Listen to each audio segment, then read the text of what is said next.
of your customers, speaking of social media and stuff, do you get a lot of your customers from Instagram? I did.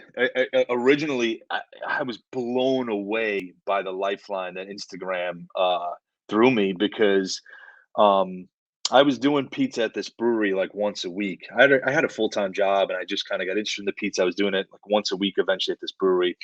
COVID came, shut everything down in New York, and I was furloughed from the job. My wife was pregnant with our child, and we were living over in Brooklyn in a neighborhood that does not have good pizza. Like, great Mexican food, but not really any good pizza around. Yeah. Even the Little Caesars up the block closed down. That didn't even make it, which is crazy because it was packed.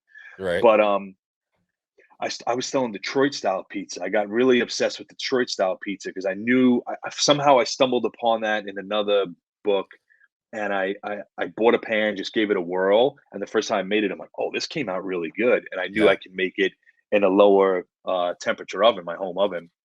So I started making those, and I started selling those, and then I got, like, the Breville oven, and I started doing the wood-fired style, Neapolitan style pizza, and selling those out my window in Brooklyn during the Really? pandemic. Yeah. Yeah, so Instagram, you know Gary Vee, of course, right? I Like, do. Gary Vee, right. So, you know, he's an interesting guy, and I was watching him one time a couple of years ago, and he did some he spoke over in Germany, and a woman that had a food truck, she approached him afterwards, and she was like, "I got one food truck, it does really great, and I got another one, and it does nothing."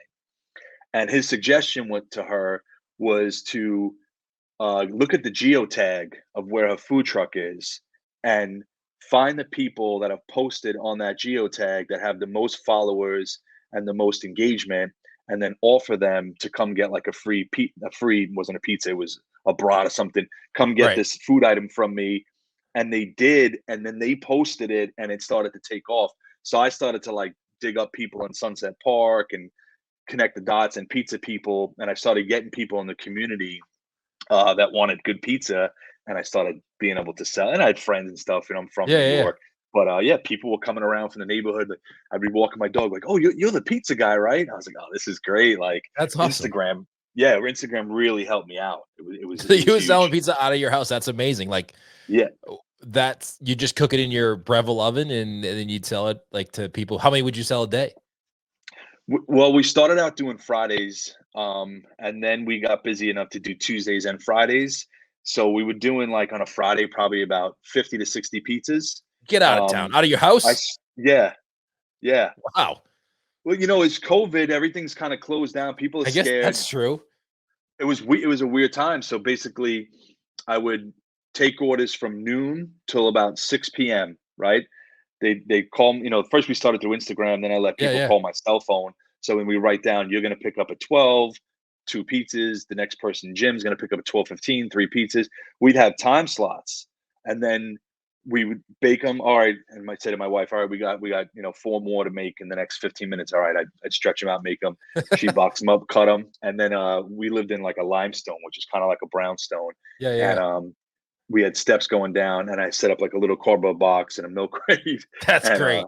people would pull up and they'd be like, they would text me that they're here, and I'm like, "Oh, Jim, right? Like, it's in the box." And now I'm distant from them too, right? Like, Yeah. I'm not near them, and they were excited to do something. We had to stay in the house. We had all these rules, and people were like, "Thanks a lot, man." Like, it was something to do, I think. So that was part of it. Besides just having some pizza. I love that. That's a great idea. Like, I mean, obviously, logistically, depending on what city you're in, there's going to be certain rules and stuff, but like COVID changed all of that forever.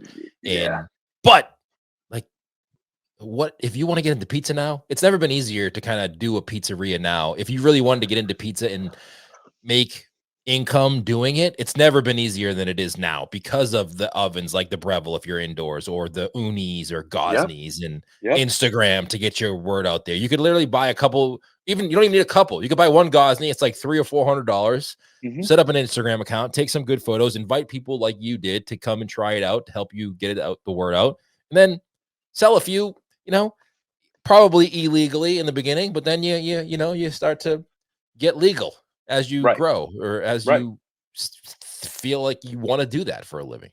Well, it's a good beginning, right? Because I think a lot of people they say they want to own a business. I want to own a restaurant, and some of them have never worked in a restaurant in their lives, or I want to Right. make pizza.